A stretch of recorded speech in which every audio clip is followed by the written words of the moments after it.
வணக்கம் நண்பர்களே. விஜய் அண்ணாமலை ஒரே தொகுதியில் போட்டியா அப்படின்னு ஒரு சம்பவம். இப்ப 2 பேரும் பாத்தீங்கன்னா ஒரே தொகுதியில போட்டி போட்டாங்கன்னா விஜயால கண்டிப்பா ஜெயிக்க முடியாது. காரணம் அனுபவம் வேணும். அண்ணாமலைக்கு அந்த அனுபவம் இருக்குது. அதாவது யாரும் எழுதி கொடுக்க வேண்டியதில்லை. அரசியல் நடக்கூடிய கூத்துக்கள், ஊழல்தனம், கோமாளித்தனம் இதை பூரா சுட்டி காட்டுறதுக்கு அண்ணாமலையால முடியும். ஆனா விஜயால முடியுமா? முடியாது. எழுதி கொடுத்தா பேசுவார். கிட்டத்தட்ட ஸ்டாலின் இவரும் ஒண்ணுதான். ஸ்டாலின் கூட நிறைய உளறி இருக்காரு, உங்களுக்கே தெரியும். அந்த மாதிரி உளறல் தான் வருமே தவிர உண்மை நிலவரம் தெரியாது. மக்கள் எந்த அளவுக்கு கஷ்டப்படுறாங்க உண்மையில ஒரு கிராமத்து சூழ்நிலை என்ன. கிராமம்னு எதுக்கு நான் சொல்றேன்னா, அண்ணாமலை கிராமத்துல இருந்தா வந்தவர். உங்களுக்கு ஆடு மேய்ச்சு இப்ப கூட ஒரு விவசாய சார்ந்தவர். ஆனா அண்ணாமலை இவரு விஜய் அப்படி கிடையாது. அவர் டவுன்ல அப்படி சொகுசா அவங்க அப்பா சம்பாதிச்ச காசுல அப்படி கார்ல சுத்திக்கிட்டு அப்படியே வளம் போனவர்.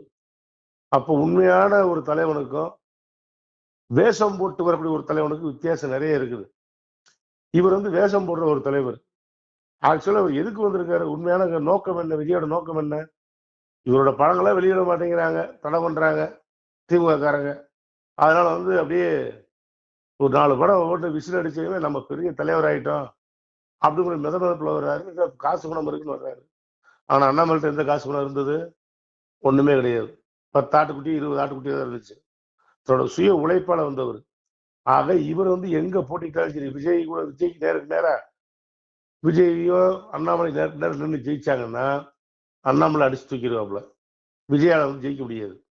காரணம் இதுதான்.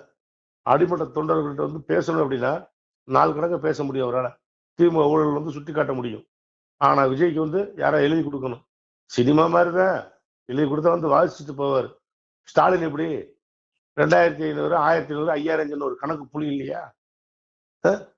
குடியரசு தினத்துக்கு சுதந்திர தினத்துக்கு வித்தியாசம் தெரியாம டிசம்பர் அப்புறம் ஜனவரி ஜனவரின்னு உளறி கொட்டினார்ல. என்ன அவர் மேக்கப் போட்டு வந்தாரு. இவர் மேக்கப் போடாம இருக்காரு. யாரு? விஜய்.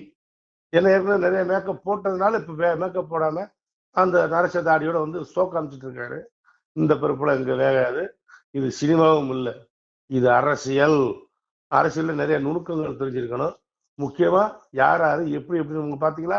41 பேர் இறந்தாங்க சொல்லி உங்களை முடக்கி வச்சுட்டாங்க. சொல்லி முடிஞ்சுதா? இனி உங்களால் தலை காட்டக்குள்ள முடியாது. அதுக்கப்புறம் நீங்க தலையும் காட்டல, வேஸ்ட். அதனால மக்கள் பாத்தீங்கன்னா அண்ணாமலைக்கு ஆதரவு அதிகமா நீட்டுறாங்க. பொறுத்திருந்து பாருங்க என்னென்ன அரசியல் நடக்குதுன்னு. அண்ணாமலை மறுபடியும் எந்திரிப்பாரு. மீண்டும் பாஜக தான் முன்னிலையில் நிற்கும். சம்பந்தமே இல்லாம பாஜக குற்றச்சாட்டுறாரு இந்த விஜய். ஏன் தைரியம் பேர சொல்ல வேண்டியதானே? அந்த இடத்துக்கு ஜாடமுறையா திமுக பேசுறாரு. நேரடியா பேசியா அதுக்கே உனக்கு தைரியம் இல்லை, அதுக்கே பயந்துக்கிற. ஆகுன்னா ராகுல் காந்தி அவர் ஒரு பெரிய அறிவாளி, அவரை தூக்கி பிடிக்கிற. விளங்குமா உங்க கட்சி? போ. இந்த ஈவே ராமசாமியும் எப்படி கொண்டு வச்சுக்கிட்டு போட்டோ போட்டு நாங்க பாத்தீங்களா அரசியல் எல்லாம் முன்னோடி சொன்னையோ, ஈவே ராமசாமி போட்டோ போட்ட அன்னைக்கு உன் ஆட்டம் முடிஞ்சு போச்சு. ஓ, நன்றி நண்பர்களே.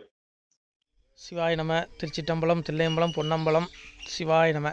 உறவுகளே, சிவ அன்பர்களே, தற்போது தாங்கள் இந்த வீடியோவில் பார்க்கக்கூடிய இடத்துல ஒரு சிவாலய திருப்பணி ஒன்று நடந்து கொண்டிருக்கிறது. இந்த இடத்துல பார்த்தீங்கன்னா முன்பு ஒரு காலத்தில் ஒரு சிவாலயம் இருந்திருக்குது. அதாவது இந்த ஏரியா இப்போ ஒரு தென்னை மரங்கள் பனை மரங்கள் சூழ்ந்த காடாக இருக்கிறது. முன்பு ஒரு காலத்தில் இங்கே ஒரு ஊர் இருந்ததாக சொல்கிறாங்க. ஆனால் இப்போது சுற்று வட்டாரத்தில் 5 கிலோமீட்டர் சுற்றுலாவில் ஊரே கிடையாது, காடு. இப்போ இந்த இடத்துல ஒரு சிவாலயம் அமையிருக்கிறது. இந்த சிவாலயத்தில் இருந்த அந்த சாமியுடைய திருமணியை எடுத்து வச்சிட்டோம். திருப்பணி முடிஞ்சதுக்கப்புறம் பிரதிஷ்டை பண்ண இருக்கிற உறவுகளே, தற்போது இந்த வீடியோ பார்க்கக்கூடிய உறவுகள் தங்களால் முடிந்தால் ஒரு சின்ன உதவி செஞ்சு கொடுங்க. எங்கள் இடத்துல பொருளாதாரம் இல்லை. அதனால் பார்த்திங்கன்னா இந்த வேலையெல்லாம் அப்படியே நின்று போச்சு. பாருங்கள், இந்த அப்படியே பாதியிலே நிற்கிது இந்த சிவாலய திருப்பணி. பக்த கோடிகள், அன்பு உள்ளங்கள், தயவுசெய்து நீங்கள் உதவி செய்ய விருப்பமுள்ள உறவுகள் உதவுங்க. உங்களுக்கு கோடி புண்ணியம் கிடைக்கும். இந்த சாமியோடைய அருள் அனுகிரகம் உங்களுக்கு கண்டிப்பாக கிடைக்கும். இது ஒரு புகழ்பெற்ற சிவாலயம்னு கூட சொல்லலாம். சாமியோட திருமணியை எடுத்து வச்சிட்டோம்.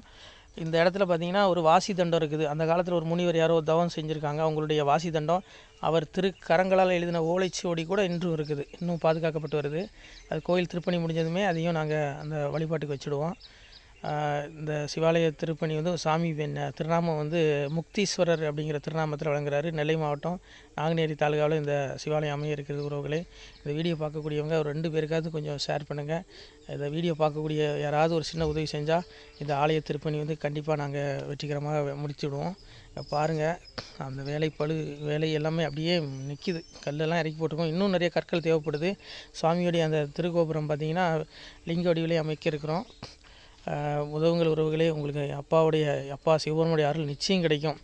எம்பெருமான் சொல்வான், வாழுவீர் தாழ்வில்லாமல் மக்களும் கிளைகள் கொஞ்சி நாளுமே மகிழ்ச்சியை கூர்ந்து நலமுடன் வாழும்போது நீளுமே எனது செங்கோல் நீதியும் நெறிபோல் வந்து ஆளுமே உங்கள் தன்னை அன்புடன் அலையாவண்ணம். உங்களை எம்பெருமானுடைய அப்பாவுடைய திருவாசகத்தாலேயே வாழ்த்துறோம் உறவுகளே. ஆணுடன் பெண்ணும் பெற்று அதிகமாய் செல்வமாகி தானுடன் நினைவுமுற்று தர்மமும் நெறியும் கற்று வேணும் நீள் காலமெல்லாம் வெள்ளியர் உடனே வாழ்ந்து போனுதல் கமலநாதன் பொற்பதம் பெற்று வாழ்வீர். அந்த ஈசனுடைய பொற்பதம் நிச்சயம் கிடைக்கும். உங்களுக்கு இகத்திலும் சுகம், பரத்திலும் சுகம். உங்களுடைய கர்ம வினைகள் மன்னிக்கப்பட்டு உங்களுக்கு நிச்சயம் மோட்ச வீடு கிடைக்கும். இகத்தில் பூரண ஆயுளுடன் நோய் நொடி இல்லாமல் வாழ்ந்து நீங்கள் பரவாழ்வும் பெறுவீர்கள் உறவுகளே. மக்களே, நீங்கள் எல்லாம் வாழ்பொன்னம் பதியிற் சென்று முக்கியமான யுகநில மதிலே தன்னால் கக்கிய பொன்கள் ஸ்வர்ணம் கைமணம் குளிர அன்னம் பொக்கிஷம் நிறைய வைத்து புகழ உண்டு இனிதாய் வாழ்வீர். இந்த இகவாழ்வும் பரவாழ்வும் உங்களுக்கு சுகப்பட அப்பன் ஈசனர்களால் வாழ்த்துகிறோம். இந்த திருப்பணிக்கு உதவி செய்ய ஒரு ஜிபே எண் சொல்கிறோம். இந்த எண்ணில் நீங்கள் உதவலாம். நீங்கள் இந்த எண்ணிலே நீங்கள் தொடர்பு கொள்ளலாம். ஜிபே, ஃபோன்பே, வாட்ஸ்அப் எல்லாம் இந்த நம்பர் தான். 93 85 44 31 06 93 85 44 31 06. இந்த எண்ணில் நீங்கள் உதவலாம், தொடர்பும் கொள்ளலாம். வாட்ஸ்அப்பும் இந்த எண்ணு தான், ஜிபே இந்த எண்ணு தான் உறவுகளே. முடிந்த அளவுக்கு 2 பேருக்காக ஷேர் பண்ணுங்கள். இந்த வீடியோ பார்க்கக்கூடிய யாராவது ஒருத்தர் சின்ன உதவி, நீங்கள் வந்து பெரிய அளவில் செய்யணும் கூட, நீங்கள் ₹1 நீங்கள் தந்தாலும் மனசார வேண்டி ஏற்றுக்கிறோம் உறவுகளே. உதவுங்கள். முடிஞ்ச அளவுக்கு ஷேர் பண்ணுங்கள். நன்றி. சிவாய நம. திருச்சிற்றம்பலம், தில்லையம்பலம், பொன்னம்பலம். உறவுகளே, நம்ம இந்த இடத்துல வாழ்ந்து மறைந்த ஒரு சித்த மகாபுருஷர் பயன்படுத்திய பல 100 ஆண்டுகளுக்கு முன்பு உள்ள வாசி தண்டம் ஒரு சித்த மகாபுருஷர் பயன்படுத்தியது. அவர் திருக்கரங்களால் எழுதிய அந்த ஓலைச்சுவடி கூட பாருங்கள், இன்னும் பாதுகாக்கப்பட்டு வருது. இந்த சிவாலயம், நம்முடைய அந்த சிவாலய திருப்பணி முடிந்ததுமே எம்பெருமான் அவர் எழுதிய அந்த சிவனை பற்றி புகழ்ந்து எழுதிய அந்த பாடல் வரிகள் இதில் இருக்குது.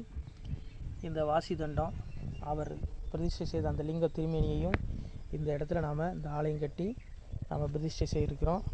அனைவரும் இந்த ஆலய பிரதிஷ்டைக்கு கண்டிப்பாக வரணும். முடிஞ்ச அளவுக்கு வீடியோ பார்க்குறவங்க உதவி பண்ணுங்கள் உறவுகளே. பொருளாதாரம் இல்லாமல் திருப்பணி நின்று போச்சு. முடிஞ்ச அளவுக்கு ஷேர் பண்ணுங்கள், உதவுங்க. நன்றி. நம சிவாய. திருச்சிற்றம்பலம், தில்லையம்பலம், பொன்னம்பலம். இந்த புண்ணியபலம் தங்களுக்கு உடான கூடிய வரும் உறவுகளே. நம சிவாய்.